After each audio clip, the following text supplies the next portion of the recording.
bonjour ou rebonjour, hein, en fonction. Je m'appelle Gius Laloy, je suis productrice et membre du conseil d'administration du collectif 50-50.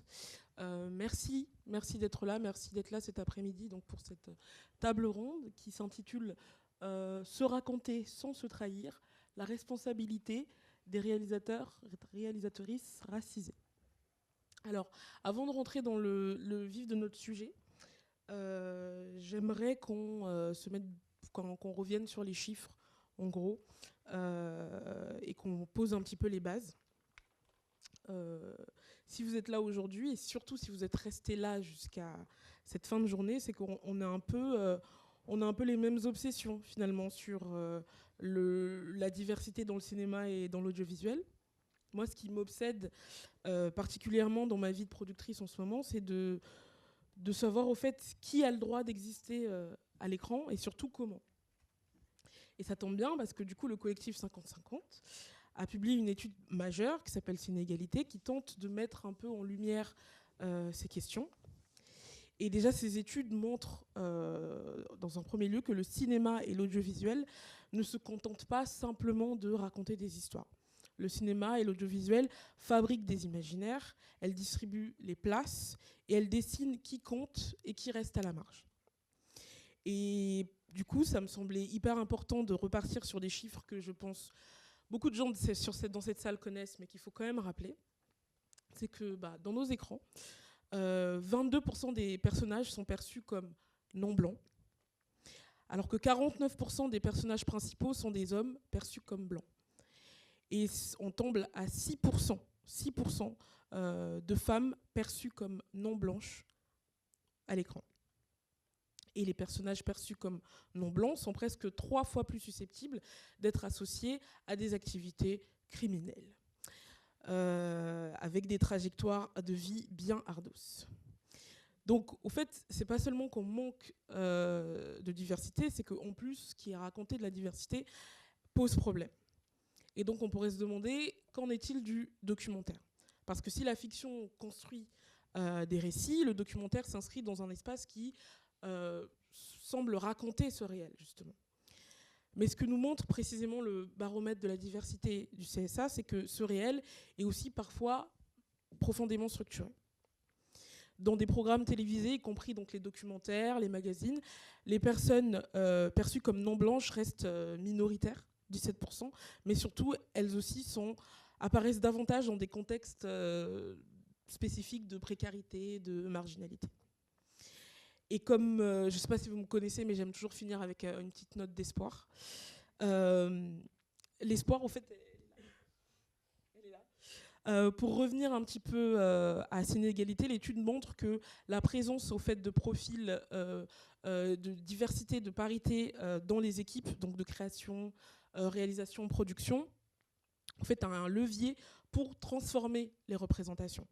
En gros, la personne qui raconte l'histoire change l'histoire qui est racontée. Et donc, c'est dans ce contexte que notre échange va prendre lieu.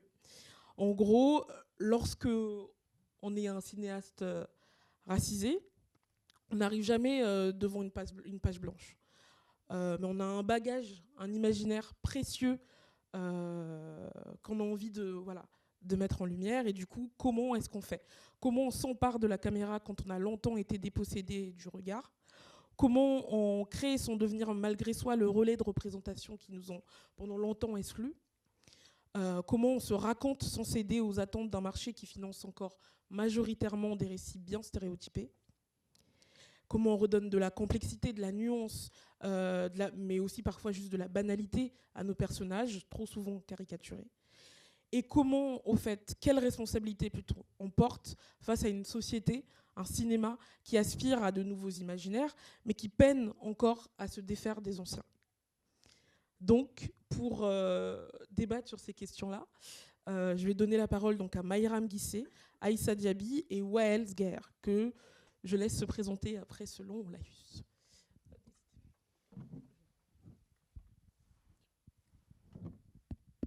On m'entend ? Bonjour, déjà merci pour cette invitation et pour votre présence.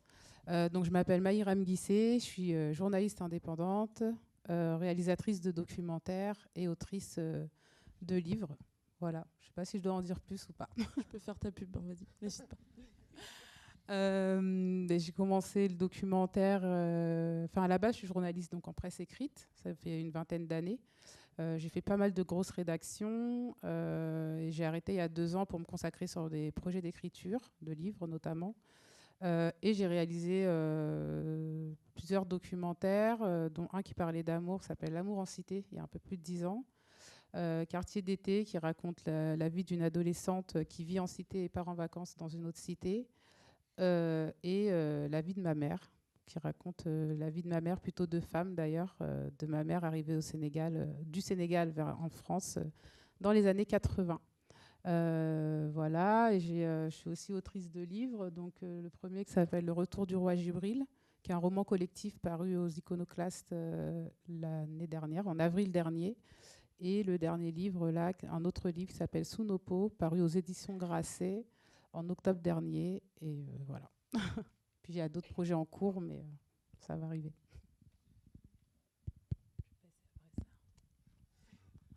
Alors, j'ai la pression là. Alors, bonjour à toutes et à tous. Moi, c'est Aïcha Diaby. Donc, je suis scénariste, je suis réalisatrice, jeune productrice aussi. Je m'intéresse beaucoup aux sujets qui touchent autour des femmes, qui touchent autour de la femme noire aussi. Des sujets qui sont assez intimes, dont on parle peu. J'aime bien parler des sujets parfois tabous, des choses qu'on ne voit pas beaucoup. Et ce qui m'intéresse aussi, surtout, c'est de faire en sorte que le cinéma africain, parce que je m'intéresse beaucoup à ce qui se passe sur le continent africain, puisse être visible, puisse être distribué, pas seulement dans le monde, mais surtout aussi en Afrique. Parce que je me dis, on peut faire des films de personnes qui nous ressemblent, mais si les personnes même concernées ne voient pas ces films, c'est aussi une grosse problématique. Notamment sur le continent africain, on a une grosse problématique autour de la migration des jeunes qui ont toujours l'impression que l'Eldorado se trouve en Occident, que ce soit en France, que ce soit aux États-Unis, etc. Parce que quand on regarde des séries et qu'on voit que tous les super-héros viennent d'une partie de l'hémisphère, bah forcément on se dit j'ai envie d'y aller. Et je pense que si j'étais à leur place, j'aurais aussi eu envie d'y aller. Et je pense qu'aujourd'hui, sur le continent, on a beaucoup de choses à raconter. Il y a énormément d'histoires. Il y a un manque de moyens et pourtant, il y a une créativité qui est hors norme. Et je pense qu'on doit changer un peu le narratif qu'il y a sur le continent. Parce que moi, quand je vais sur le continent africain et que je rencontre des jeunes, je ne vois pas la différence entre un jeune de Ouaga et un jeune français de Paris. Aujourd'hui, on va dire tous à peu près les mêmes rêves. Et c'est plus forcément que de la ruralité ou des guerres ou voilà, tout cet imaginaire qu'on voyait aujourd'hui de l'Afrique. Pour moi, je vois beaucoup de choses qui se passent qui sont incroyables, que ce soit autour de la mode, autour du cinéma, autour de vraiment beaucoup de choses. Et c'est aussi, voilà, je pense, raconter un petit peu toutes ces histoires-là qui sont universelles en somme et qui font partie, je dirais, voilà, des histoires humaines qu'on a besoin de voir, qu'on a besoin d'entendre et de regarder aussi. Bonjour à tous et à toutes, je m'appelle Wells Gaillard. Moi, je ne sais pas vraiment qui je suis, peut-être la faute au cinéma français, à la télé française, mais en tout cas, en ce moment, je suis réalisateur. Je réalise des documentaires depuis 4-5 ans, je pense, à peu près comme ça. Je fais aussi beaucoup d'éducation aux médias. Et j'ai écrit aussi un peu des articles pour des médias. Mais mon spectre, il va mon spectre d'activité, il va peut-être de Pantin jusqu'à Noisy-le-Grand. L'idée, c'est de travailler en tout cas beaucoup sur les quartiers populaires et ses représentations. Et voilà, depuis 10 ans, je fais ça et j'essaie de naviguer entre le journalisme, la réalisation et l'éducation aux médias. Ah oui, j'ai envie de parler d'un docu, oui. J'ai commencé mon premier documentaire que j'ai à moitié autoproduit. C'est un documentaire que j'ai fait. Je suis parti en voyage pendant 6 mois en Seine-Saint-Denis pour montrer la banalité des quartiers populaires, en tout cas son quotidien banal, montrer ses habitants autrement. J'y ai grandi, c'était plus facile peut-être, mais en tout cas l'idée c'était de montrer un peu la Seine-Saint-Denis dans toute sa diversité, et que ce soit un papy-mamie qui a toujours vécu et qui est breton, mais qui est fils ou fille d'ouvrier, qu'un jeune issu de l'immigration de la deuxième génération. Et donc, depuis tout ce temps, je l'ai distribué moi-même aussi à travers la France. On a fait plus de 250 projections. Et au-delà de la réalisation du film, ce qui était le plus important, c'était la discussion. Et c'est un peu comme ça que je fais avec chacun de mes films. Qu'ils soient diffusés, c'est bien, en tout cas à la télé ou pas, mais en tout cas c'est la discussion qui est après et ce que ça peut générer en termes d'envie. Mais je pense que c'est aussi de là qu'est née mon envie de faire l'éducation aux médias, c'est transmettre après mon micro ou la caméra pour que d'autres prennent le relais et que je ne sois pas tout seul à porter la responsabilité de l'image de la Seine-Saint-Denis. Ok, merci beaucoup. Alors on va commencer par le tout début. À savoir le désir de création finalement.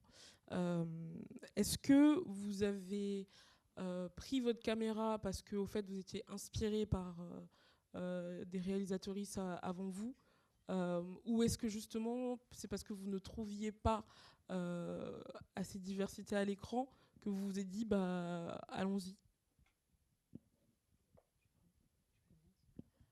Alors pour moi oui, effectivement, je pense que le moment où j'ai mis un pied dans le cinéma, c'est effectivement, c'est parti d'un manque de représentation. Mais je pense que c'est encore, j'irai encore plus loin. Je dirais que c'est parti, je pense, d'une crise identitaire. C'est-à-dire que quand on est enfant d'immigrés, même si je n'aime pas ce terme-là, on va dire quand nos parents ne viennent pas forcément d'ici, mais que nous sommes nés et grandis ici, on arrive à un moment, à une espèce de schizophrénie où, en fait, je sais pas, tu marches dans la rue, des gens vont te demander mais tu viens d'où? Toi, admettons que tu n'es jamais allé dans ton pays d'origine et on te dit tu viens d'où? Je viens de Paris 18, enfin, tu veux que je te dise quoi? Et la personne, elle va toujours vouloir savoir mais d'où tu viens. Et du coup, dans ta tête, tu grandis avec le fait que tu viens pas d'ici et que tu viens d'ailleurs, en fait. Et donc moi, par exemple, qui suis originaire de la Guinée, je me disais, de toute façon, je suis guinéenne. Quand j'étais enfant, moi, dans ma tête, je me disais pas que j'étais française parce que de toute façon, les autres me voyaient pas comme française. Et du coup, je me disais, je suis pas française. Si on me reconnaît pas, si mes concitoyens ne me reconnaissent pas, c'est que je suis pas française. Et en fait, c'est au moment où je suis partie en Guinée que j'ai compris à quel point j'étais française. Parce que là-bas aussi, en fait, malgré le fait que j'ai un teint bien pigmenté, on m'appelait la fautée. La fautée en soussou, ça veut dire la blanche. Donc on m'appelait, c'est la petite blanche, là, elle travaille au cinéma, machin et tout. Donc en fait, je me suis dit, mais en fait, je suis toujours entre deux rives, en fait. Je ne serai jamais complètement chez moi, que ce soit en France, que ce soit en Guinée. Je serai toujours quelqu'un d'ailleurs. Et pour le cas de la France, c'était assez traumatisant parce que quand tu es jeune, tu as besoin aussi de te voir à la télé, tu as besoin de te construire. Et quand tu ne te vois pas ou quand tu ne te vois que dans des rôles qui ne te ressemblent pas, ça pose un problème. Moi, je me souviens qu'au lycée, j'étais dans un lycée où j'étais la seule femme noire, on va dire, de ma promo. Et à cette époque-là, j'aimais les mangas, j'écoutais du rock et du métal japonais, donc je rentrais pas trop dans les critères, dans les trucs dans lesquels on voulait m'assigner. Et c'était assez drôle parce que du coup, quand je suis venue, on me sortait des noms de rappeurs. Ah, tu connais. J'étais là, non, je connais pas. Donc en fait, on t'assigne. Et j'ai l'impression que dans le cinéma, voilà, c'est ça. C'est qu'en fait, déjà, on ne se voit pas beaucoup. Et quand on se voit, c'est souvent dans des rôles, on les connaît. Hein. Si c'est une femme, ça va être dans des rôles de prostitution, de migration, toujours des choses très caricaturées qui sont importants à raconter, mais je pense qu'on n'est pas que ça. Et moi, pour le coup, je sais qu'après le lycée, j'ai vraiment eu une grosse crise identitaire où je voulais vraiment savoir d'où je viens. Et du coup, j'ai fait des études d'histoire africaine à la Sorbonne. Et quand j'ai fait les études d'histoire africaine, j'avais l'impression d'avoir une lampe de torche et et de comprendre en fait le monde dans lequel j'étais. Et quand j'ai étudié les grands empires en fait africains de l'époque médiévale, que ce soit l'empire mandingue ou le royaume Congo, etc., je me suis dit mais c'est fascinant parce que moi je suis une grande fan de la Révolution française. Vraiment, je pense que j'ai lu toute, la Révolution française, l'époque moderne, Marie-Antoinette. Vraiment, j'ai lu, je pense, toutes ces biographies parce que vraiment j'adore l'histoire. Mais je me suis dit, mais on a énormément de films de Napoléon, de la Révolution française, etc. Mais comment ça se fait qu'on n'a pas des films de Soundiata Keita, de l'épopée mandingue, etc. Et c'est ça qui m'a fascinée. Donc je dirais que c'est l'histoire qui m'a amenée à faire du cinéma parce que je voulais voir sur grand écran les grands épopées mandingues, etc. Et petit à petit, j'ai pris ma caméra et je suis allée à Conakry. Et après le virus Ebola, j'ai voulu filmer la Guinée autrement. Parce que quand on tapait la Guinée en 2015, c'était virus Ebola. Quand j'allais aux États-Unis, c'était la première fois que j'entendais quelqu'un me demander si j'étais guinéenne, parce que d'habitude, on ne me cite jamais la Guinée. Et là, on me disait, ah, la Guinée Ebola. Donc je me suis dit, OK, il y a un problème. Et je suis allée avec ma caméra en Guinée pour justement tout filmer, un peu la banalité. J'allais dans la rue, je disais aux gens, dites welcome to Conakry, il faut que les gens voient autre chose. Je filmais des policières, je filmais des vendeuses de rue, mais je filmais la joie, je filmais des choses je filmais la mode, le sport, des choses qu'on ne voit pas parce que j'en avais marre de voir des documentaires avec des enfants au gros ventre qui pleuraient. Et c'était aussi de raconter une modernité et de raconter en fait cette Afrique qui se construit, qui est dynamique et qui bouge. Et je pense que tout est parti en tout cas de ce manque de représentation, de cette crise identitaire et de cette volonté de montrer autre chose et de te dire que c'est pas parce que les gens nous assignent à des rôles qu'on est ça et qu'on doit montrer ça. Ce qu'on veut montrer, c'est aussi cette banalité et l'envie d'être ce qu'on veut en fait et de choisir notre place et de ne pas laisser la société choisir à notre place. Voilà. Je lui disais trop bien. Sur certaines choses, moi, je rejoins beaucoup aussi la démarche d'Aïcha, sauf que moi, je me suis mise... j'ai pris la caméra beaucoup plus tardivement, c'est-à-dire j'avais la trentaine. J'étais déjà assez installée. Dans mon parcours d'identité aussi, j'avais fait pas mal de chemin. C'est-à-dire que là, moi, la question de la représentation, elle était toujours très importante parce que, ayant grandi dans les années 90, autant vous dire que je ne voyais pas de femmes noires ou les sportives comme Soria Bonali, Marie-Josée Pérec, etc., qui ont été très, très importantes pour moi quand je les voyais à la télé. Mais en termes d'histoire, de récit, je ne me voyais pas du tout. Je ne voyais pas non plus ce que pouvait être une famille comme la mienne. Donc, sinon, il fallait regarder des choses aux États-Unis, mais ce n'était pas du tout mon univers, mon monde, etc. Et donc, quand j'arrive pour faire mon premier documentaire, qui s'appelle L'amour en cité, moi, en fait, je veux parler d'amour, parce que je me rends compte que la cité, on l'associe toujours à quelque chose de très dur, de très violent. Je travaille dans les médias, dans les quartiers populaires notamment, donc je sais très bien ce que c'est, même si justement, dans mon travail, et là, je rejoins aussi Wael et Aïcha, c'est toujours cette question de comment tu parles des quartiers populaires sans être dans un prisme que de deal, que de drogue, etc., même si j'en parlais, mais toujours sous le prisme des habitants, par exemple. Et donc là, moi, j'ai cette envie de raconter 6 histoires autour de la cité et de l'amour. Et en fait, d'abord, j'ai envie de les écrire, ces histoires-là, parce que c'est un peu mon premier médium, on va dire, c'est quand même d'écrire, c'est ce que je préfère faire. Et en fait, j'ai un rédacteur en chef qui me dit non, mais il faut le faire... tu me racontes qu'une histoire sur les 6. Et je lui dis non, parce que sinon, on va croire que l'amour en cité, c'est ça. Alors que moi, justement, je veux raconter des histoires à un instant T, à un moment. Et ce n'est pas un espèce de mode d'emploi. Voilà. Toujours avec cette question de pluralité et de diversité des personnes et des personnages qui composent notamment là, les quartiers populaires. Et donc, on me propose, un jour, quelqu'un me dit « t'as qu'à en faire un documentaire ». J'ai dit « ok, mais comment on fait un documentaire ?» Parce que du coup, moi, j'ai pas été initiée au cinéma, c'est-à-dire que c'est quelque chose que je découvre très tard, dans mes études supérieures notamment, mais avant ça, j'étais jamais allée au cinéma, peut-être 1 ou 2 fois. Et là, en fait, au moment où je prends la cam, ou en tout cas je pars je rencontre mes premiers personnages, je commence à leur poser des questions, à filmer, etc.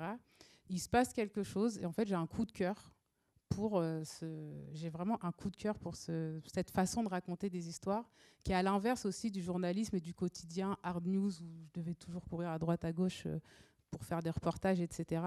Et où là, je me dis, tiens, la nuance, on a le temps de faire exister la nuance. En fait, j'ai le temps aussi de respecter le fait que mon personnage, il ne veut pas répondre forcément à la question tout de suite, etc. Dans le journalisme, on ne te répond pas, tu insistes jusqu'à ce que tu obtiennes la réponse et tu finis souvent par l'obtenir. Et là, j'aimais bien, je trouvais que c'était très complémentaire. Et en fait, forcément, la question donc c'était pas forcément de me voir, mais en tout cas d'avoir des récits qui, pour moi, composaient en fait une réalité des quartiers populaires qu'on ne voyait pas. C'était la force de l'histoire qui comptait avant tout. Et c'est comme ça en fait que j'entre dans le cinéma, que je commence à filmer et qu'en fait je décide de plus lâcher aussi cette manière de raconter des histoires. Mais du coup, ça me prend beaucoup de temps parce que forcément, je refuse de répondre de répondre.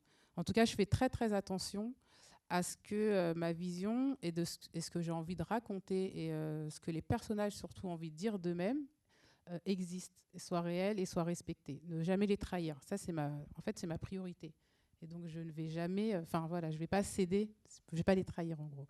Et donc, c'est un peu comme ça que j'entre dans le cinéma. Et la question de la représentation, forcément, en fait, elle est omniprésente parce que je ne peux pas en fait m'en défaire puisqu'en fait, c'est un fait, c'est comme ça. 6% de femmes perçues comme non blanches. En fait, on est en 2026. Il y a quand même des questions à se poser. Dans une France multiculturelle qu'on nous vend, je sais pas, la cérémonie des JO, moi j'ai dit mais je veux vivre dans ce pays, quoi. Ramenez-moi dans ce pays, tu vois. Et en fait, après, les réalités auxquelles nous on est confrontés, c'est tout autre chose. Et donc là, ça devient nécessaire, utile et politique. Moi, j'espère que je ne vais pas me répéter, mais on a à peu près la même...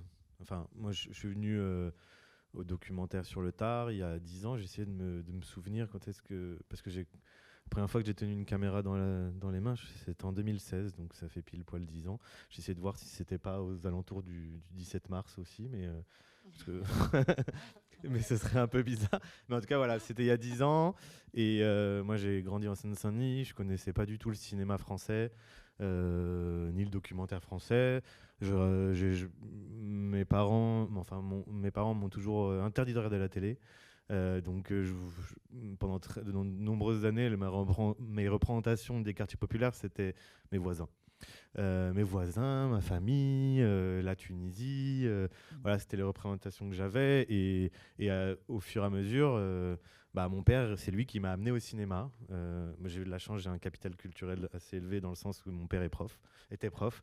Donc c'est ce qui fait aussi que je suis venu, je pense, à faire du documentaire. Mais je crois que le premier film que j'ai vu au cinéma, c'était Braveheart. Et après, j'ai vu L'Anguille.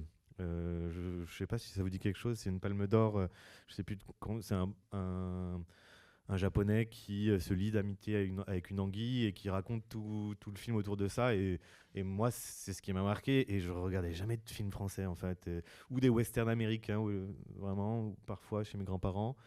Bon, et ou du cinéma du Maghreb. Et donc, les représentations que j'avais, moi, je suis venu à faire du documentaire. C'était parce que quand j'ai commencé à rencontrer d'autres personnes, dont beaucoup de Parisiens et de Parisiennes, qui me renvoyaient à l'image de la Seine-Saint-Denis que moi je ne connaissais pas, je me suis dit, voilà, il y a un décalage, c'est assez particulier. Donc je vais quand même essayer d'aller creuser. Et quand on veut défendre son territoire, si on ne le connaît pas son histoire, on ne connaît pas sa propre histoire, on a du mal à le défendre. Donc le début, c'est parti de là, quoi. J'ai envie de défendre mon territoire avec des faits, des chiffres, de son histoire, son architecture, ses nombreux parcs classés Natura 2000. Voilà, des choses toutes bêtes, toutes simples en fait, qui font que le nombre de nationalités, et les forces et les langues que potentiellement mes amis d'enfance parlent beaucoup plus que les Français qui parlent souvent qu'une langue. Ça dépend. Quand on peut en parler, quand on vient d'Afrique subsaharienne, on en parle beaucoup en fait.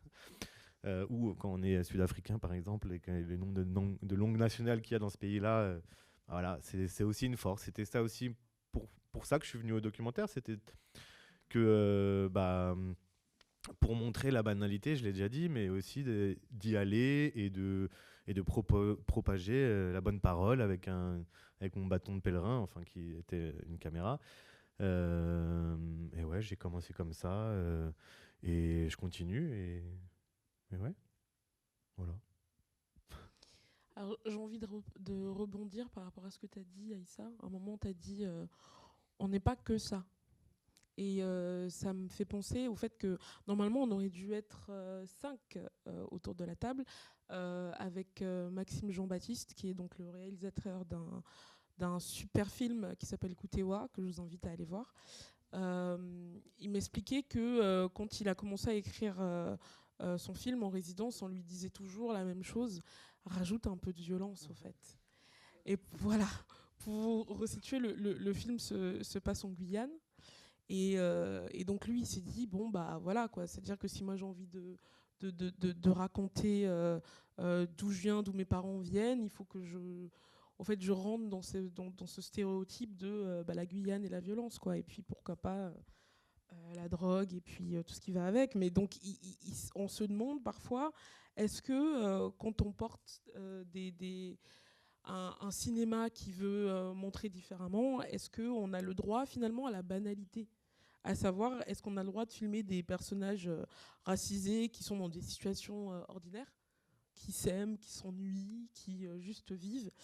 Est-ce que c'est pas justement ça, au fait, l'acte vraiment politique ? Mais quand on va vers cet acte politique-là, est-ce que c'est plus difficile du coup à vendre, à financer ? Je vois que vous avez envie de répondre tout de suite, mais au fait, je vais vous faire une longue question. Comme ça, vous allez me faire des longues réponses. Il n'y a pas de souci. Donc, ouais. Est-ce que vous avez aussi l'impression, justement, qu'il y a des sujets que vous ne pouvez absolument pas aborder aujourd'hui, même si vous avez envie, parce que vous savez qu'il n'y aura personne pour financer ? Ouais. Il est là. Oui, parce que je pensais en fait à une série que je suis en train de développer avec une boîte de production.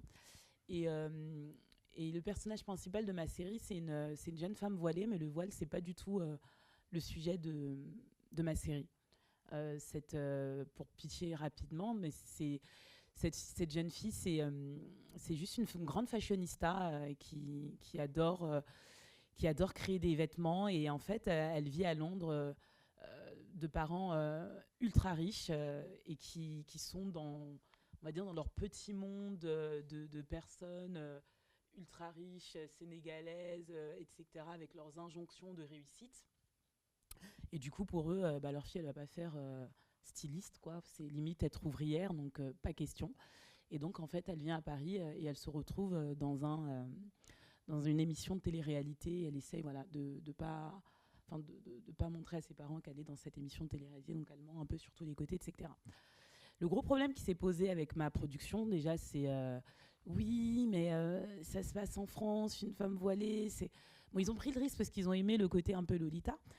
Mais le truc, c'est qu'ils me disaient, mais une famille riche, sénégalaise, on se reconnaît pas, quoi, dans le personnage. Il faut montrer peut-être qu'ils ont galéré un peu, qu'ils sont peut-être...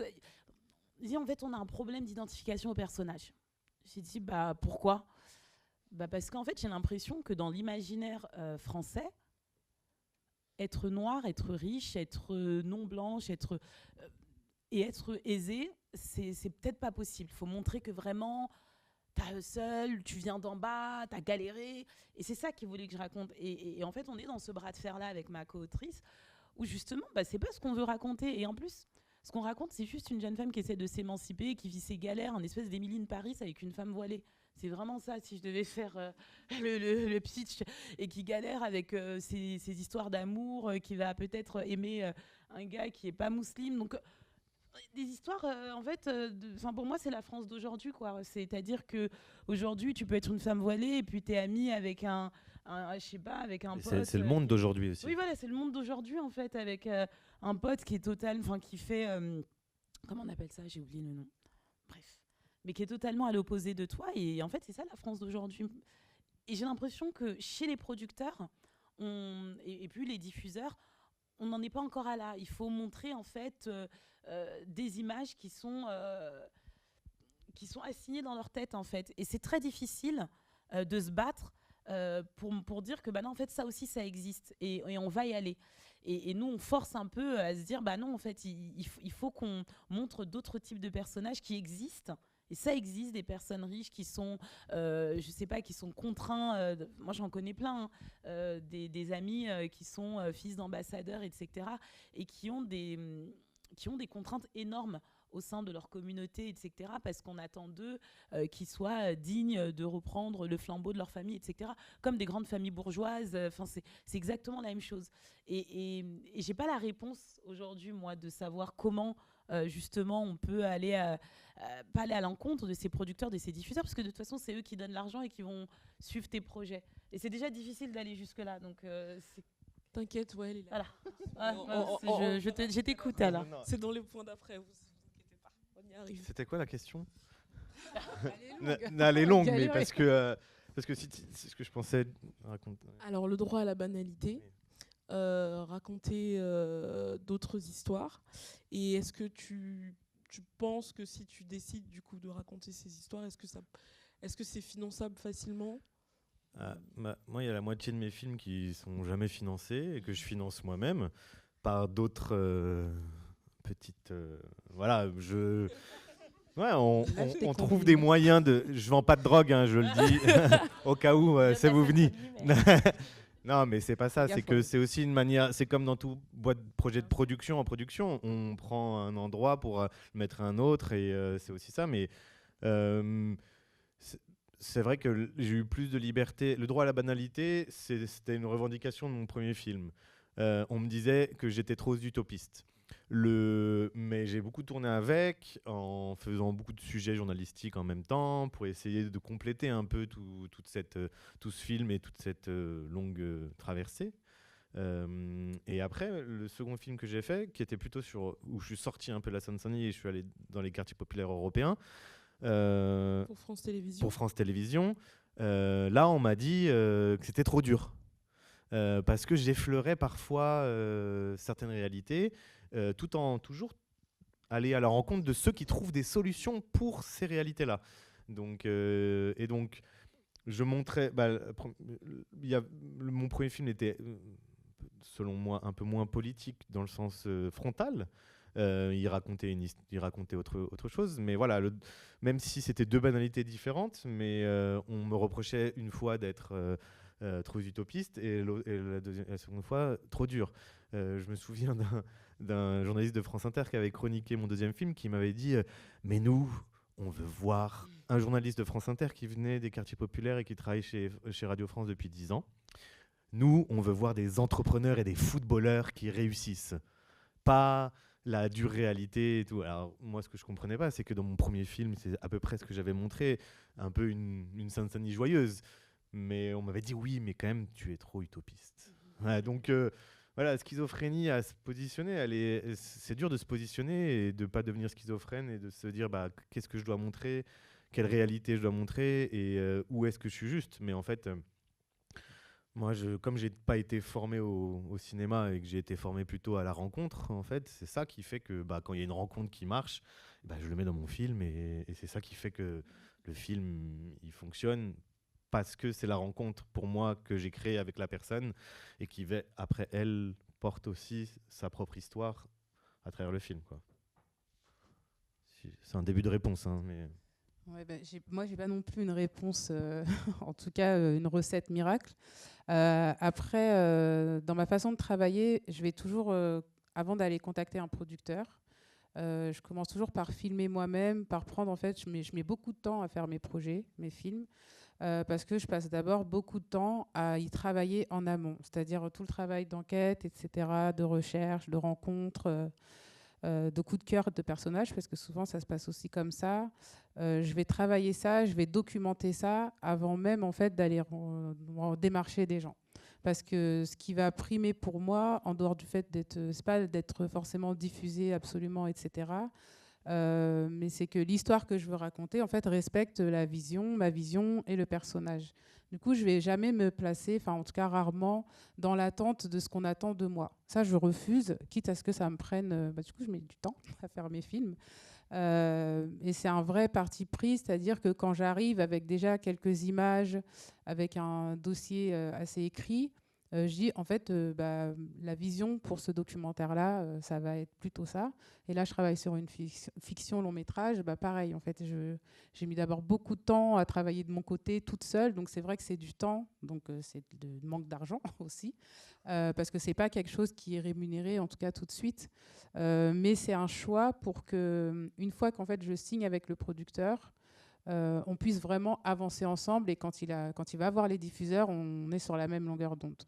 Et aussi, ça me met dans une position, c'est-à-dire que je suis pas en attente et en fait, je veux pas faire le film à n'importe quel prix. Et ça, je pense que très vite, ils le comprennent. Et je le dis assez tôt. Et comme ça, voilà, sur L'amour en cité, j'avais pris beaucoup de temps vraiment à filmer d'abord, à les faire filmer avec des gens, faire des pré-interviews, à faire un teaser qui était vraiment moche quand je le regarde aujourd'hui, mais qui permettait en fait de respecter ma vision. Et je me disais, ok, je sais que sur ce sujet-là, ça peut être sensible. Je sais qu'on peut m'amener là. Moi, j'ai pas envie d'aller vers cet endroit-là. Et donc ça, mais je le faisais déjà dans mon travail de journaliste. Et donc c'est quelque chose que j'ai gardé en fait instinctivement. C'est vraiment pas quelque chose que j'ai conscientisé. Et en fait, je continue à travailler comme ça. Voilà. C'est important parce que vous avez tous un peu commencé à aller dans le nerf de la guerre. La figure du producteur ou de la productrice, moi. Par exemple, moi déjà, je voulais rebondir en disant que finalement, on peut aussi voir que entre ce qu'on nous dit que ça va marcher, ça va pas marcher, le public est potentiellement un petit peu en avant-garde. Et en fait, le public est en attente de projets justement différents. Je pense à Saint-Omer, je pense l'année dernière à Zion, par exemple. Le public attend ça. Mais donc, voilà, c'était juste... c'était pas une question, c'est juste une remarque que je posais là. Pour revenir du coup au rôle du producteur, est-ce que donc, la personne qui a à la production, ça peut être soit donc, un rempart qui protège donc, votre vision, ou en fait le premier censeur de cette vision-là. Et donc, comment est-ce qu'on situe la frontière entre une personne qui va vous permettre d'enrichir votre récit ou la partie artistique à quelqu'un qui va être là finalement pour dénaturer ou censurer votre projet finalement? Mais je crois qu'on s'en rend compte assez rapidement. C'est-à-dire que... j'ai été confrontée une fois, moi, à une situation comme ça, et ça s'est terminé avec la productrice parce qu'on n'était pas du tout sur la même longueur d'onde. En fait, je sentais bien qu'elle fantasmait des choses. C'était sur mon dernier documentaire, donc La vie de ma mère. Elle fantasmait des choses sur ce que ma mère devait être, le personnage qu'elle devait représenter.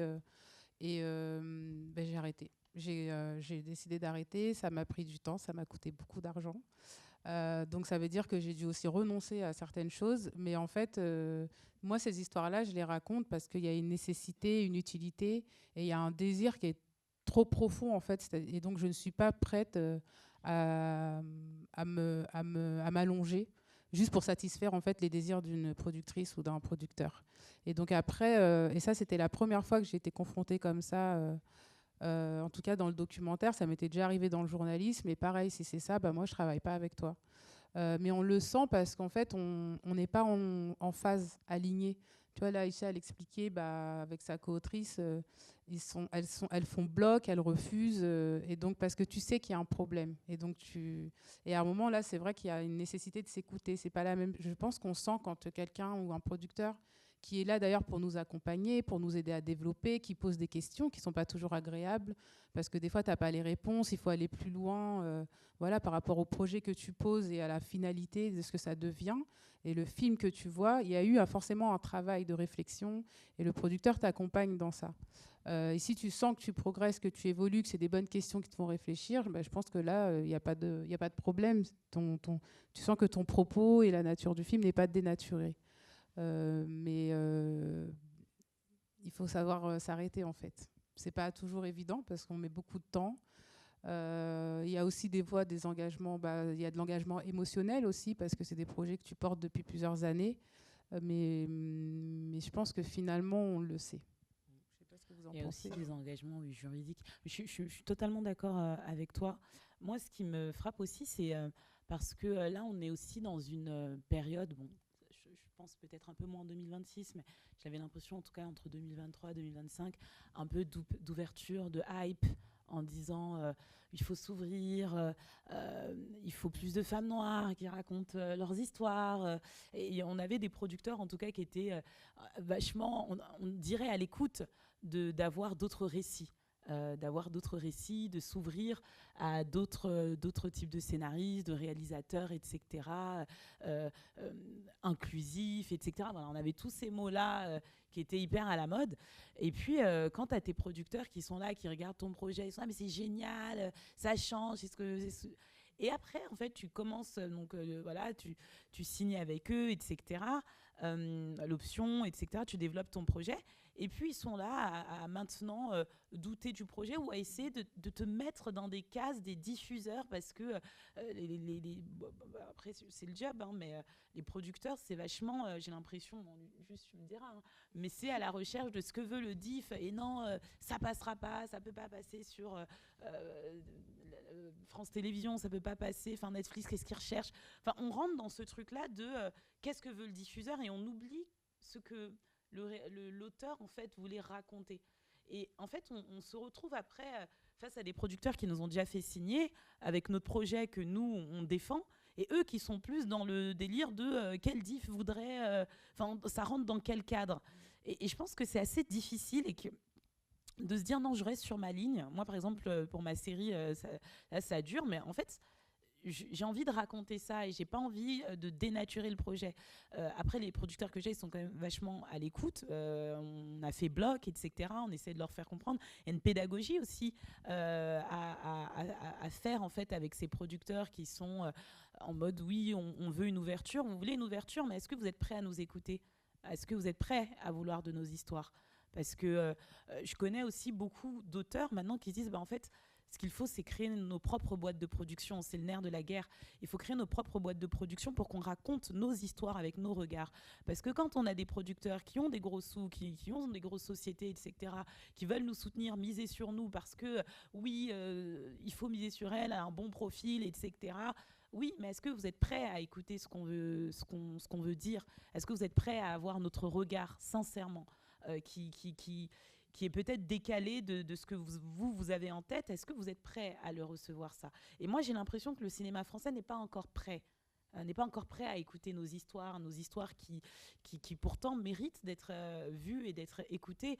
Il n'y a pas longtemps, je ne sais pas si c'est Télérama qui montrait que les mêmes têtes, etc., à la une, et effectivement, c'est que les mêmes têtes. Mais en fait, est-ce que vous êtes prêt à avoir d'autres têtes? En tout cas, je pense que le public est prêt. Mais maintenant, est-ce que l'industrie est prête? C'est vraiment une vraie question. Pour rebondir sur la une, c'était quand même très drôle. Parce qu'en fait, il y a d'autres têtes du cinéma français. Et à un moment, c'est la volonté ou pas en fait, de les montrer aussi. Parce que c'est eux en fait, qui décident aussi des films dont ils parlent.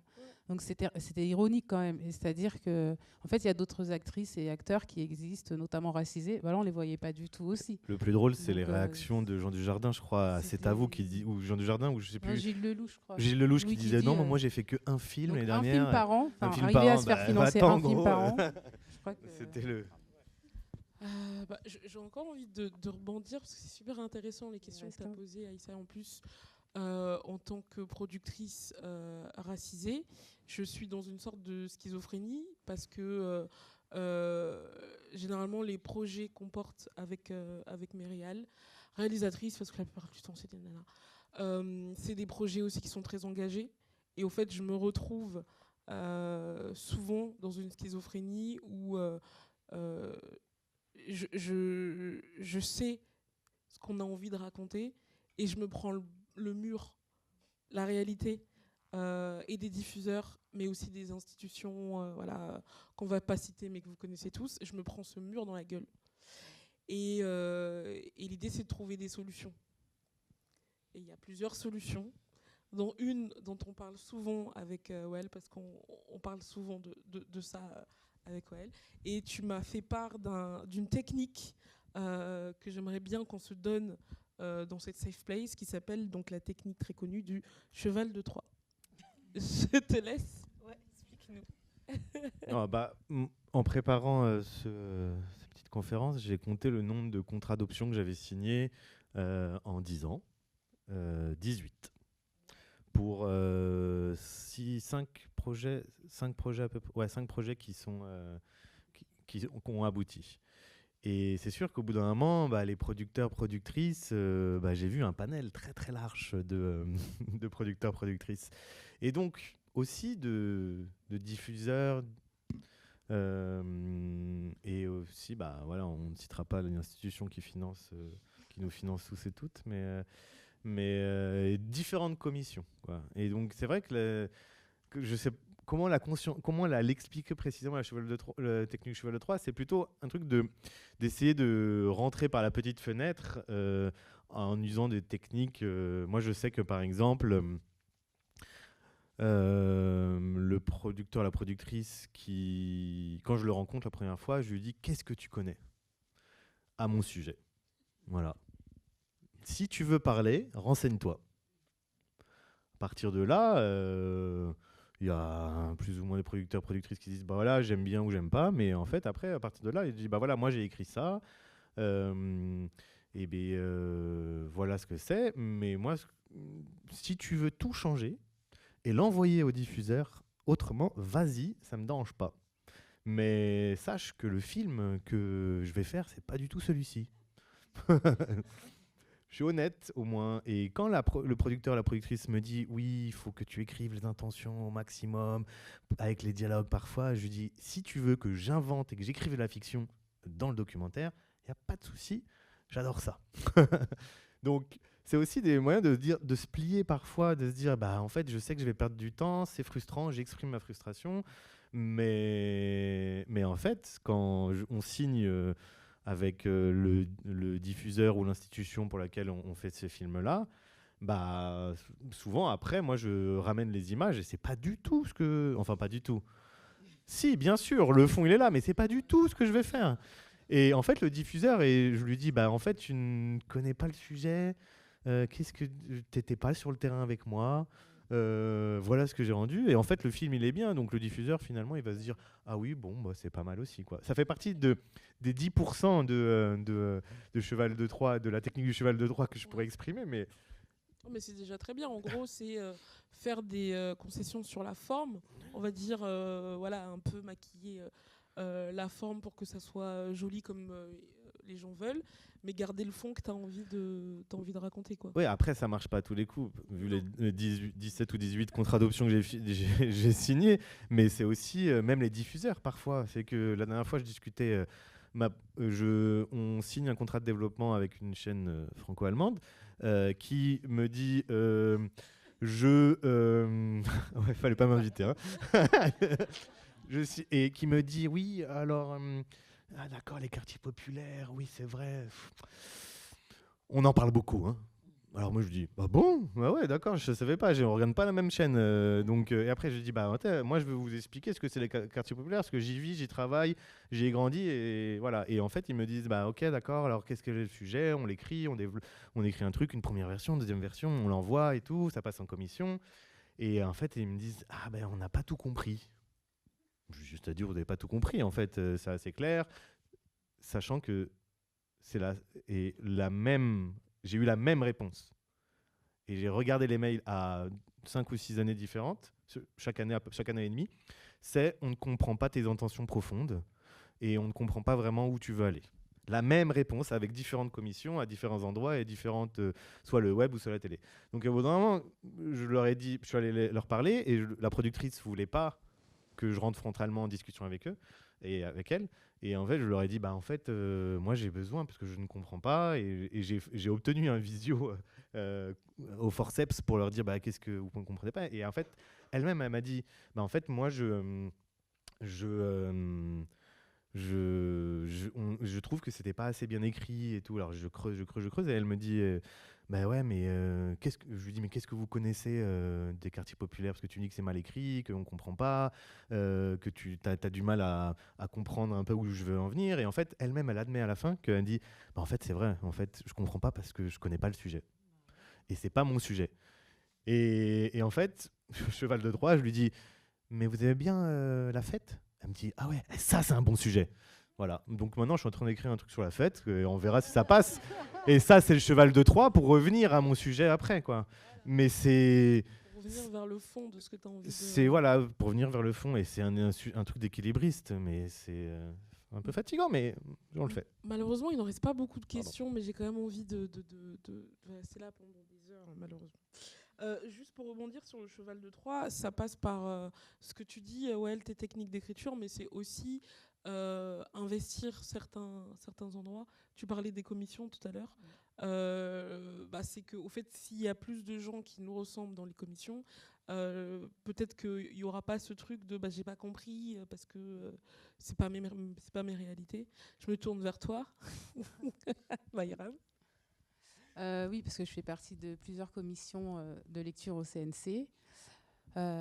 Voilà, c'est c'est pas toujours évident parce qu'en fait, je pense que là, en fait, on pose beaucoup de responsabilités sur nous, sur les réalisateurs, les réalisatrices, alors qu'en fait, c'est un sujet qu'il faut porter collectivement et qu'on ne peut pas, nous, à notre échelle, tout seul, y arriver en fait si dans les décideurs, il n'y a pas plus de personnes comme nous. C'est-à-dire qu'on va quand même se retrouver tout le temps à devoir convaincre les autres. C'est pas à nous en fait de le faire tout seul. Nous, on sait que nos sujets ils sont universels, on sait que nos histoires peuvent se raconter, on sait qu'on n'a pas besoin d'aller dans extrapoler telle ou telle situation. Maintenant, Wael, il explique très bien, c'est-à-dire que la personne en face de lui lui dit « Ah, je ne sais pas comment on fait ».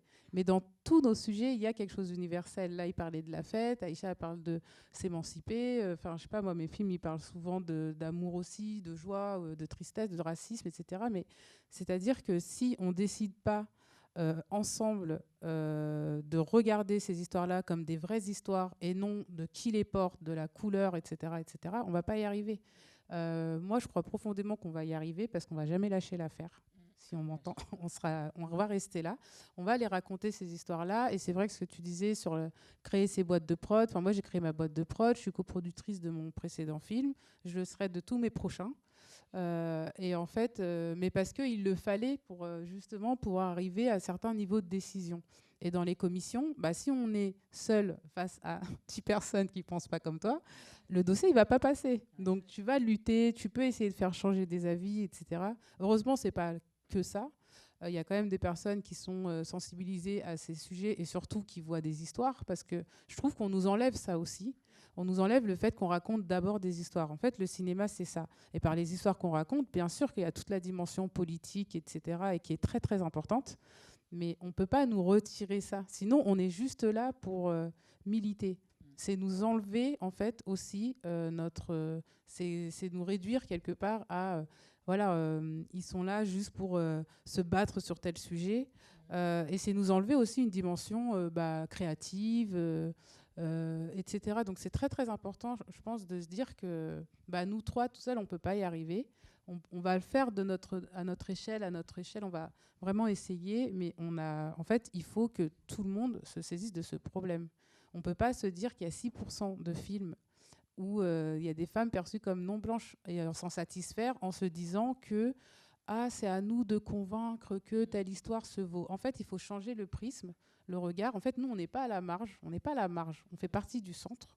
Et donc, il faut accepter de raconter ces histoires-là. Et être dans les commissions, c'est pouvoir avoir une voix, c'est vrai, c'est pouvoir influer, mais si tu es 3 personnes, dans les commissions de lecture, des fois, tu peux être 3, 10, ça dépend de quelle commission.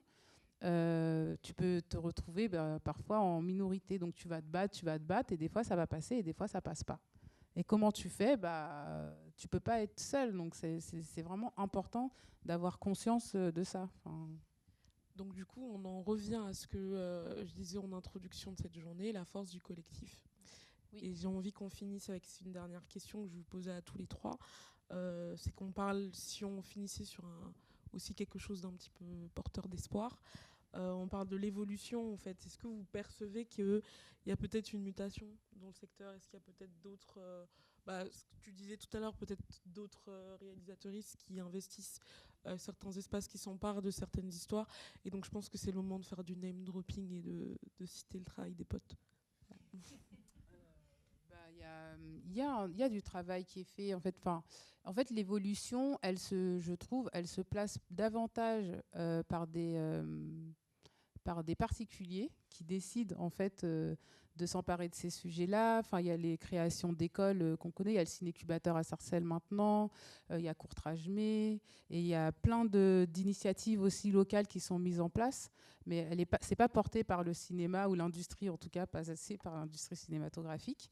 Et il y a aussi des espaces qui se créent, il y a pas mal de personnes, et ça c'est dans tous les domaines, c'est pas que dans le cinéma, mais dans la littérature, avec des créations de book clubs qui aujourd'hui ont des festivals, je pense notamment à Overbooké, mais je pense à des travaux réalisés même dans la musique aussi, je pense au travail qui est fait par Narges Bahar. Enfin, il y a énormément de personnes en réalité qui permettent, notamment quand on les suit sur les réseaux sociaux, de raconter des gens, des histoires, des industries, des musiques autrement. Et effectivement, c'est une force. Et maintenant, on va devoir aussi faire en sorte de se structurer, mais aussi que ces structures, j'ai envie de dire, on ne va pas leur demander d'avoir la place parce qu'ils ne vont pas nous la donner forcément, donc on va la prendre. Mais il faut quand même accepter aussi parfois que sur certains sujets, il y a des structures qui ne sauront pas le faire, d'autres qui sauront mieux le faire, et donc il faut accepter que son regard n'est pas le seul qui vaut. Moi, je me dis toujours que c'est le collectif aussi. Je crois au collectif, à la force du collectif. Je suis dans plusieurs collectifs. Il y en a un avec lequel je fais de l'éducation aux médias, un collectif qui s'appelle le collectif La Friche. Mais c'est aussi pour ça que je fais de l'éducation aux médias, parce que c'est pour amener des jeunes et des moins jeunes à raconter leur propre histoire et à les accompagner aussi dans ça, et que j'ai pas envie d'être à 50 ans et qu'on me dise que je suis encore un réalisateur émergent. Parce que ça, c'est possible. On m'a dit à 40 ans que j'étais encore un réalisateur émergent. Et on a dit ça de mes amis aussi. Parce que tu viens de citer, donc je sais pas, mais en tout cas. Seine-Saint-Denis. Mais voilà, c'est aussi le collectif. Pour moi, la formation, c'est plutôt accompagner la parole. Et c'est aussi, dès que moi je vois la lumière, mais une toute petite lumière, je mets un pied de bille, je mets la table, je mets le siège, je mets une personne, 2 personnes, 3 personnes, et je vais aller jeudi, je suis allé à la FRAC à Dunkerque, FRAC Grand Large. La première question que je me dis, comment on fait pour revenir en fait ? C'est juste ça, c'est juste comment tu fais pour revenir, comment tu occupes l'espace. Dans l'éducation aux médias que je fais, on fait des émissions de radio. On est allé à Cannes, on a vu Maïram en plus, on a vu Abdel, et on s'est mis dans la rue. Dans la rue, on a fait une émission de radio. On a fait ça à Cannes, on a fait ça à Avignon, on a fait ça aussi dans des médiathèques en Seine-Saint-Denis pour que tout le monde soit visible. Et en fait, c'est plus on est visible, plus on est en collectif, et plus on ouvre des portes pour les autres, pour la suite, et plus je pense que potentiellement ça peut changer, mais il faut y croire aussi, quoi. C'est fatigant, mais il faut y croire. Moi, je suis d'accord avec tout ce que vous avez dit. J'ai pas plus de choses à rajouter. Je dirais plus aussi peut-être aux nouvelles générations ou à des personnes qui veulent tout simplement se lancer aussi dedans. Je pense que c'est aussi d'oser. Ce que j'aime bien avec des personnes qui n'ont pas forcément fait la FEMIS ou des études dans le cinéma, c'est qu'ils vont oser. Et aujourd'hui, grâce aussi aux nouveaux moyens de communication, de médias, etc., ils vont raconter des histoires autrement. Et ils vont se faire connaître, ils vont réussir sur les réseaux sociaux. Et puis après, ça change, ils deviennent des IP. Et c'est l'industrie maintenant qui les recherche. Donc c'est aussi intéressant de voir aussi ce changement de paradigme qui est fait aussi par cette nouvelle génération, qui ne reste pas à sa place, en fait. Je pense qu'il ne faut pas rester à sa place et il ne faut pas hésiter, comme tu le dis, à occuper des espaces où on n'a pas l'habitude de nous voir. C'est assez drôle, hein. Je racontais quand j'ai débarqué pour venir à cette table ronde que dès que je suis venue, j'ai mis un pied à la FEMIS. Il y a le monsieur qui s'est levé qui m'a dit « Oui, c'est pourquoi ?» Je me suis dit je viens juste pour une table ronde. Mais en fait, la spontanéité dans laquelle il s'est mis tout de suite debout, ça montrait qu'elle vient pas de là. Qu'est-ce qu'elle fait là ? Pourquoi vous êtes là ? Et je pense que moi, c'est assez drôle parce que je vais souvent dans des endroits où on ne m'attend pas. Et je pense qu'il faut être dans ces endroits-là, il faut oser en fait. Et là où on ne nous attend pas, c'est justement là où il faut être, c'est choisir notre place. Et c'est, comme je le disais tout à l'heure, ne pas laisser la société nous assigner nos places. C'est de les prendre en fait, tout simplement. Merci beaucoup, c'était très riche, très complet. J'ai passé un super moment. J'espère que c'était trop aussi. court. C'est beaucoup trop court. Mais bon, on va continuer un peu avec les questions. Voilà, il y a déjà des questions.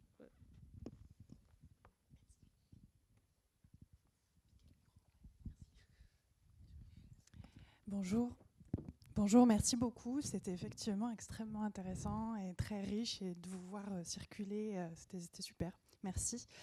Ces deux remarques, questions, je ne sais pas trop où les ranger, par rapport au récit et à la parole qui est refusée par les producteurs. Je me demandais, et j'aimerais avoir votre avis, si ce n'est pas aussi une parole et des paroles et des récits qui les renvoient à eux et à des problématiques qu'ils n'arrivent pas à gérer en général, étant des gens de pouvoir. On sait quelle catégorie appartiennent les gens de pouvoir en général. Donc savoir si c'était pas aussi qu'ils n'étaient pas prêts à recevoir cette parole, au-delà de ne pas vouloir l'écouter, mais que j'ai l'impression que quand on dit que les lignes bougent, qu'elles ne bougent pas tant que ça, en fait, et que la remise en question sur, par exemple, un homme blanc hétérosexuel n'est pas du tout prêt à entendre des récits qui le mettent en question, lui, par exemple, et sa propre pensée postcoloniale ou coloniale tout court. Ça, c'est ma première question ou remarque.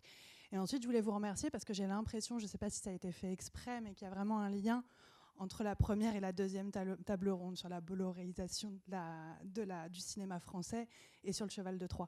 Dans le sens où je pense que dans ce que vous avez dit, pas que le Cheval de Troie, mais tout ce que vous avez mis en place et tout ce que vous avez décrypté peut nous donner des réponses. Quand on est sorti de la première table ronde, on était un peu là, on va tous mourir, et à quoi ça sert de faire du cinéma, et comment on va faire.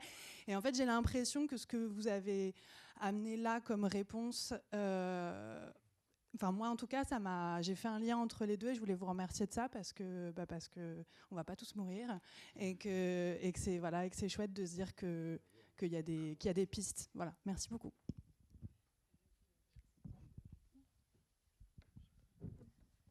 Oui, par rapport à la première remarque, je pense que effectivement, s'il y a des producteurs qui sont frileux de porter certains sujets, c'est certainement que ça leur renvoie en fait à leurs propres croyances.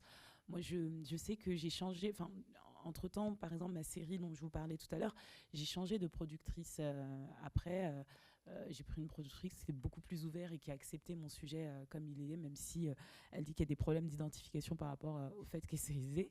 Mais la première productrice, elle voulait carrément après limite changer toute ma série, parce que je pense qu'elle avait du mal elle-même à porter l'idée de mettre un personnage principal, de faire en sorte qu'un personnage principal soit une femme voilée et noire. C'était un peu beaucoup trop, je pense. Et je pense qu'elle n'arrivait pas à assumer le discours. Et ma seconde productrice, elle était vachement dans le « on assume ». Moi, j'adore le truc parce que la série, c'est une série feel good. Donc, dans la tête des gens, une femme voilée, feel good, non. C'est drame social. On vient de ça. Tu vois, et moi, je dis, non, en fait, c'est une comédie, c'est feel good, c'est drôle, c'est coloré, c'est pop, en fait. Et en fait, là, je parlais extraterrestre, autre langue. Et je pense que ma première productrice, ça l'a renvoyé, en fait, à ce truc-là de oui, mais en Iran, etc. Tout de suite, le voile, non, Et je me dis, en fait, moi, mon personnage principal vient de Londres. Justement, j'ai fait exprès parce que c'est pas les mêmes dynamiques à Londres d'être une femme voilée. En France, d'être une femme voilée, c'est très différent. Et d'amener justement une londonienne en France qui n'a pas du tout les mêmes codes que ici, pour moi, c'était assez drôle. C'était ramener un ressort aussi comique, etc. Et je pense qu'elle n'arrivait pas à assumer ça. Et la seconde productrice, elle était complètement dans l'originalité, justement, de ma série, de dire, moi, je l'assume complètement et on va y aller à fond. Donc, effectivement, et je pense que c'est ce que tu disais aussi, Mariam, de regarder vraiment le producteur. Est-ce que tu étais OK vraiment avec ma série? Est-ce que tu étais prêt à porter le sujet ou en fait, tu veux changer mon sujet?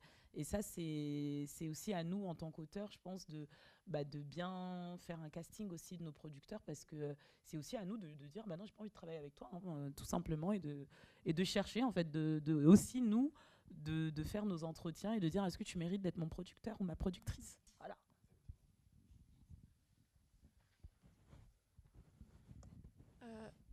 Bonjour. Alors, ouais, c'est bon, ça marche.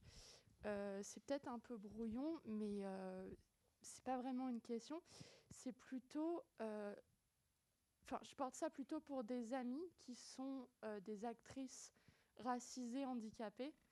Et en fait, on voit déjà pas beaucoup de handicap dans les médias en France. Donc imaginez des personnes racisées handicapées.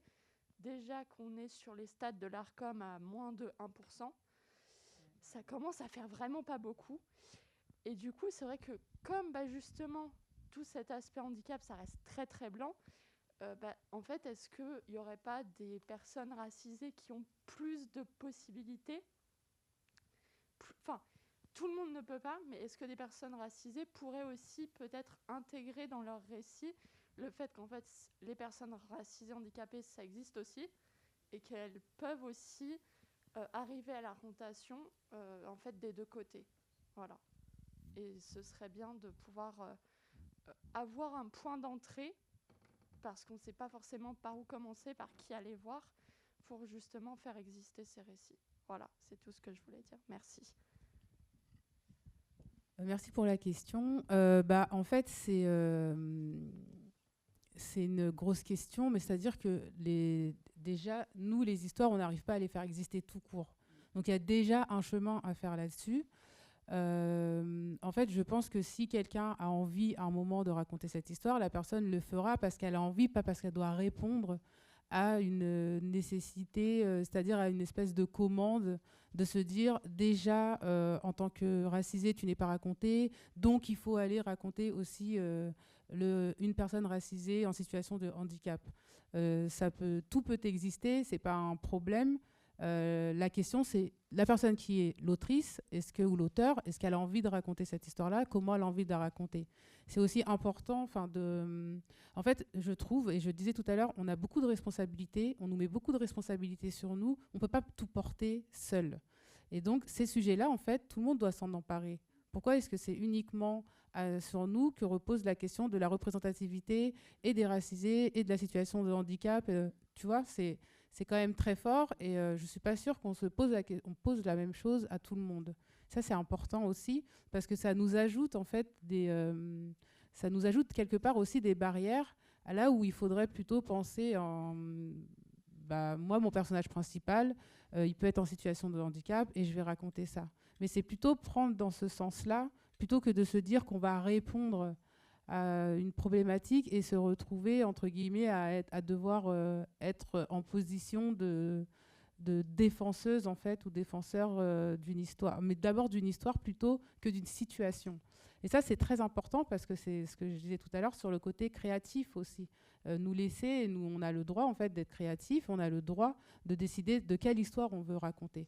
Voilà. Mais je suis tout à fait d'accord qu'il faut le faire, qu'il y a une nécessité à être sensibilisé et à porter ces histoires-là, mais on ne peut pas nous dire « vous devez faire ça », parce qu'on essaie déjà, à notre échelle, de raconter déjà nos petites histoires qui peinent à exister.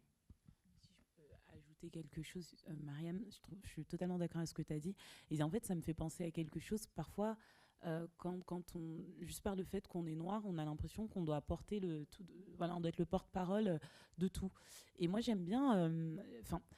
je vais prendre un exemple qui n'a rien à voir, hein, mais je vais parler d'Aya Nakamura, où parfois on lui reproche oui, mais pourquoi elle ne prend pas la parole sur ça ? En fait, on a le droit de s'en foutre. Enfin, pardon, hein, mais on a le droit de s'en foutre et de ne pas être en mode tout le temps combat. En fait, ça revient à cette histoire de se dire on a le droit de raconter des choses banales. On a le droit d'être banal, en fait. On a le droit à la médiocrité aussi. On a le droit d'être médiocre, et j'ai l'impression que non. En fait, moi, par exemple, j'ai grandi avec ce truc-là de me dire je représente tous les noirs. Quand j'étais au lycée, j'avais ce truc-là de dire il faut que je sois parfaite, il faut que je parle bien, il faut que je travaille bien à l'école, parce qu'en fait, je représente tous les noirs et que si moi, je fais ça, je fais quelque chose de mal, on va dire que tous les noirs sont comme ça. En fait, non. Aujourd'hui, je pense qu'on a le droit d'être médiocre, d'être banal, de raconter ce qu'on veut et de pas répondre en fait à un engagement ou être tout le temps en mode lutte. Et je comprends les gens qui veulent... Moi, je suis quelqu'un qui est très engagé, mais je comprends aussi les gens racisés qui sont pas du tout engagés, qui veulent pas...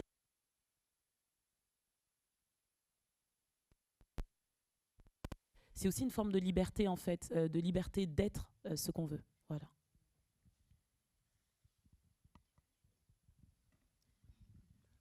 Rebonjour. Je voulais vous demander, du coup, par rapport à ce qu'on s'est dit au début de l'après-midi, est-ce que vous quatre, vous êtes jurés, je ne sais même pas comment on dit, au César ? Non. Et ben du coup, comment on fait votant? Est-ce que t'es au César? Et ben, comme on s'est dit au début, comment on pourrait faire nous collectivement pour faire en sorte que, par exemple, vous quatre qui prenez du temps pour donner des conseils aux autres, etc., vous puissiez être recommandés pour être votant, puisqu'on nous a dit qu'il suffit d'être recommandé. Peut-être que dans la salle, on connaît des gens qui peuvent vous recommander. Vous voyez ce que je veux dire? En termes de cheval de Troie, en termes d'occuper les espaces, en termes de braquer, etc. Il me semble que vous êtes tous les cas tout à fait légitimes pour le faire, vu les votes qu'on voit au César. Eh bien, il y a des gens dans la salle qui savent, puisqu'ils nous ont expliqué à 14h30. Et j'ai pas tout compris, mais il suffit d'être recommandé, j'ai envie de te dire.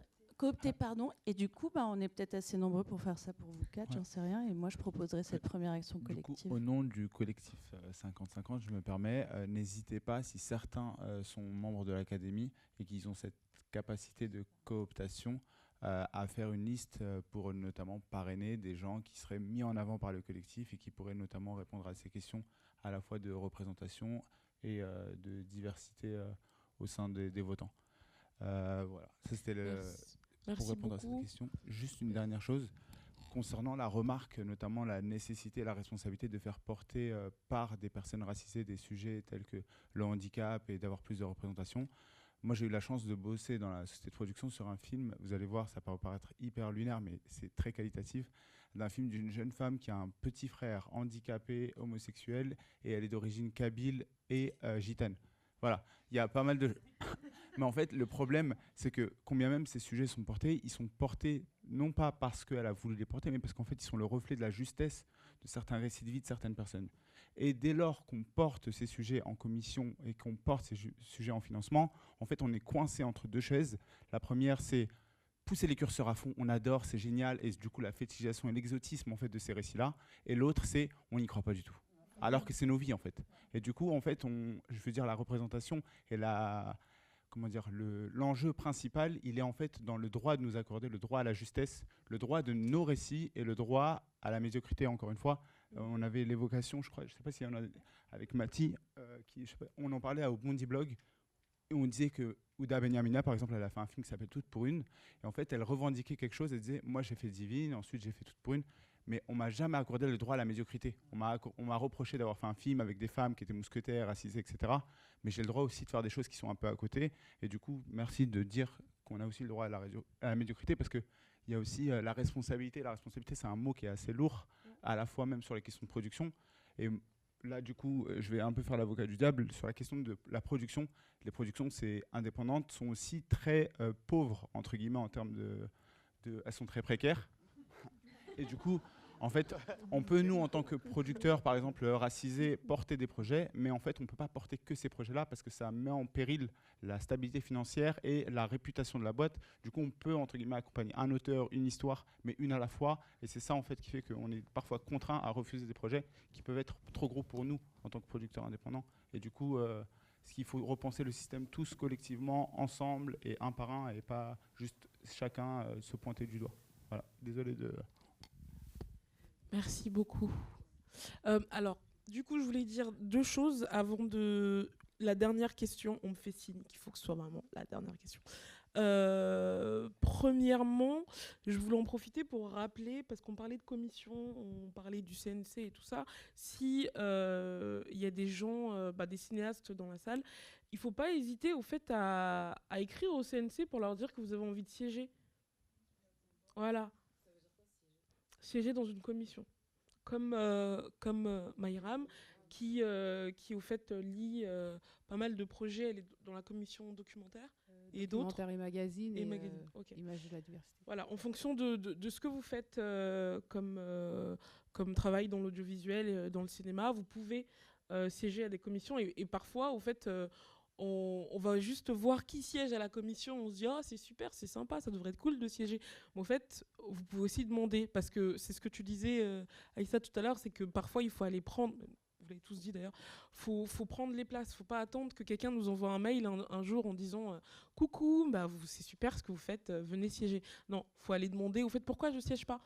J'ai fait ça. Pourquoi je siège pas ? J'aimerais bien siéger et ainsi de suite. Et j'aimerais rappeler deuxième chose, c'est que la conversation est super et vous inquiétez pas, c'est pas fini parce qu'au fait il y a un pot juste après. Donc on pourra continuer à parler. Donc c'est pour ça que On m'autorise une dernière question. Vous pouvez poser une dernière question. Après, on y va.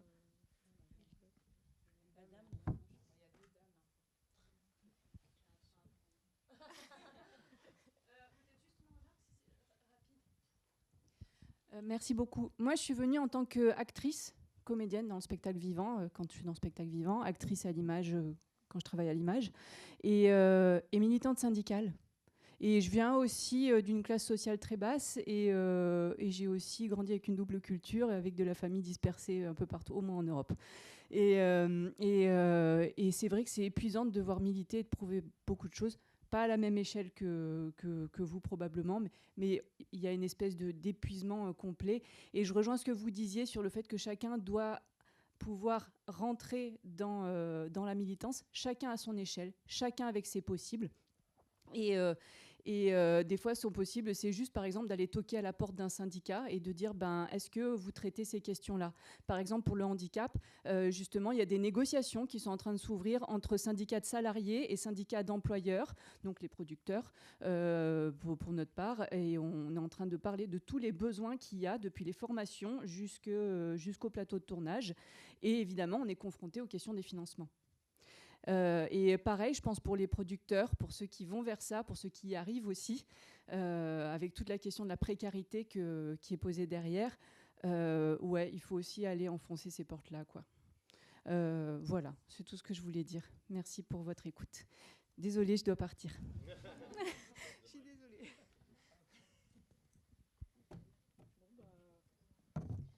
Merci beaucoup. Et puis, c'est l'heure du... Ah oui, merde. Il y a un discours de... Merci. Une petite conclusion, quand même.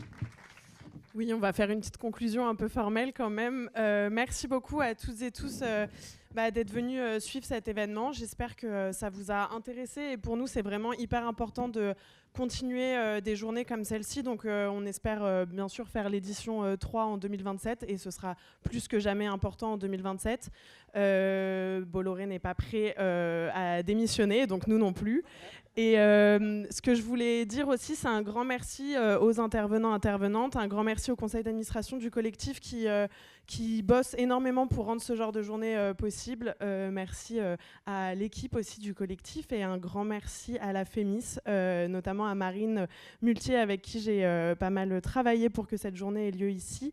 Merci aux bénévoles aussi qui font en sorte que cette journée soit beaucoup plus fluide et pour vous et pour nous, donc un grand merci pour ça. Reste à vous dire que en avant-première, une info importante, c'est qu'il y aura l'Assemblée générale annuelle du collectif 50-50 le 8 avril prochain. Donc c'est un moment très important pour l'association pour qu'on vous présente notre bilan d'activité de l'année dernière et aussi qu'on vous parle des prochaines actions. Il faut savoir que là, je fais la petite promo de l'asso. C'est un événement exclusivement réservé aux adhérents et adhérentes puisque les adhérents votent pour les bilans d'activité et les bilans financiers. Donc si ce n'est pas encore le cas et que ça vous intéresse, n'hésitez pas à flasher ce petit QR code. Et donc beaucoup d'autres événements aussi en avril, donc n'hésitez pas à nous suivre sur les réseaux sociaux, on va être pas mal actifs encore le prochain mois et puis de toute façon tout au long de l'année.